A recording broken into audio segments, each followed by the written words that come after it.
ஏசாயா அதிகாரம் 20. தர்தான் அசீரிய ராஜாவாகிய சர்கோனாலே அனுப்பப்பட்டு அஸ்தோத்துக்கு வந்து அஸ்தோத்தின் மேல் யுத்தம் பண்ணி அதை பிடித்த வருஷத்திலே கர்த்தர் ஆமோத்சின் குமாரனாகிய ஏசாயாவை நோக்கி, நீ போய் உன் அறையில் இருக்கிற இரட்டை அவிழ்த்து உன் கால்களில் இருக்கிற பாதரட்சைகளை கலற்று என்றார். அவன் அப்படியே செய்து வஸ்திரம் இல்லாமலும் வெறுங்காலுமாய் நடந்தான்.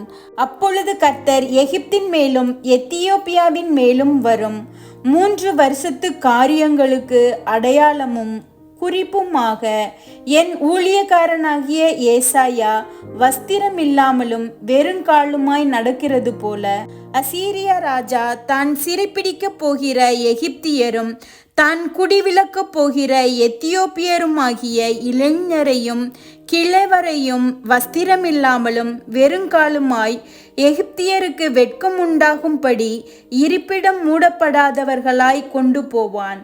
அப்பொழுது இந்த கடற்கரை குடிகள் தாங்கள் நம்பியிருந்த எத்தியோப்பியாவை குறித்தும் தாங்கள் பெருமை பாராட்டின எகிப்தை குறித்தும் கலங்கி வெட்கி, இதோ அசீரிய ராஜாவின் முகத்துக்கு தப்பும்படிக்கு நாங்கள் நம்பி சகாயத்திற்கென்று ஓடி வந்து அண்டினவன் இப்படியானானே, நாங்கள் எப்படி விடுவிக்கப்படுவோம் என்று அக்காலத்திலே சொல்லுவார்கள் என்றார்.